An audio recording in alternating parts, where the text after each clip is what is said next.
Please let me in. I'm so cold. Growing up, my best friend was Matthew Ramsey. He was a year older than me but still in my grade, not because he was stupid, but his father had died when he was in the 4th grade, and for a few months Matt was having a lot of problems at home and at school. When he got held back and put in my class, we became fast friends, and it wasn't long before I was spending more time at his house than my own. Matt's mom was always nice, but she was also working most of the time, so that meant we wound up hanging out with Matt's Uncle Gene more than anyone else. He left us to our own devices most of the time, but if we were having a sleepover and Matt's mom had a late shift, Gene would come over and keep an eye on us until she got home. Those nights are some of my favorite memories of childhood. Hanging out with my best friend while his cool uncle cooked us hamburgers and told us stories he'd lived or heard during 20 years of traveling the world in the army. He was retired on disability when I knew him, and just looking at the pot-bellied, gray-haired man swigging a beer while absently poking at the grill, I had a hard time believing he'd ever been a soldier, much less the globe-trotting adventurer he told about in his stories. But when he settled down and started talking, everything seemed to magically change. Unlike a lot of adults, he seemed to understand and appreciate what we wanted to hear and were interested in. Tales of battle and exotic lands, guns and tanks, interesting people and dangerous creatures. As we spent time with him, I felt sure that he'd run out of stories, but he never did. In fact, in the last years I knew him, he started telling us about some of the stranger things he'd ever seen or heard of. If it was someone else, I'd have immediately written these stories off as fantasy, increasingly elaborate and sensational stories to entertain his maturing and potentially jaded audience of 2. But Gene wasn't really that kind of guy. He was a good storyteller, but he was honest, and I never got the sense that he was embellishing anything beyond putting a slight polish on a potentially dull tale.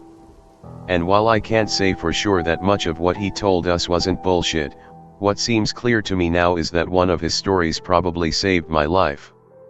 This was when I was about 12 and Matt had just turned 13. We were going to camp out in the woods right behind Matt's house, and Gene had come over to hang out until we went to bed. He'd made a small fire in the pit in the backyard, and after dinner we all sat around it, staring into the fire while he told us about the time he'd spent stationed up in Alaska. He said for the most part it was just cold and boring. The towns up there were small and the people, while pleasant enough, tended to keep to themselves.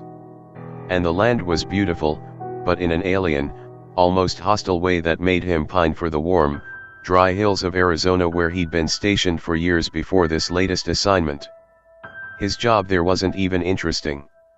Just handling requisitions and hanging out with his boss, who spent most of his time drunk or asleep. Still, he told us, when his boss was awake and not too far gone, he was a pretty cool guy. He'd tell Gene stories about the people up there, local histories, myths, and legends. And it was from him that Gene had heard about the woman that would sometimes come to your door, asking to be let inside because it was so very cold.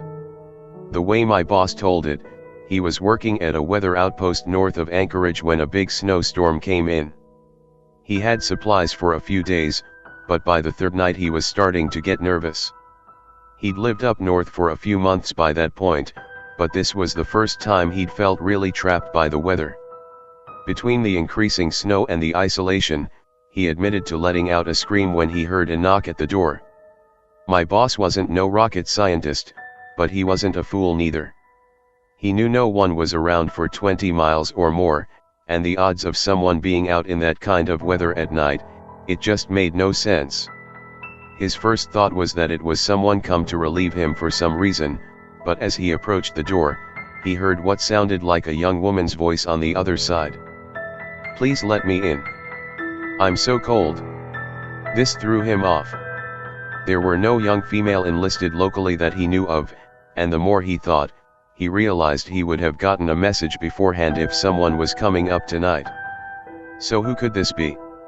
Heart pounding, he answered. "Ma'am, who are you? I'm cold and lost. I got lost in the storm. Please let me in." It was so strange, but she sounded scared, and if he left her out there for much longer, she was apt to freeze to death. Still, 2 feet of snow had fallen since he'd cleared the front door earlier in the day.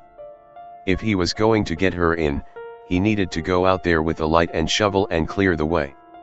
Okay. Give me just a minute and I'll be out there. He put on his outerwear and headed up the ladder to the roof hatch that was mainly used for accessing the equipment up top and when the snow got too high to use the main door. He told me it really was bitterly cold, the coldest he could ever remember it being, though some of that was because he was so scared. He told me that part of that was him being scared for the girl, but only part.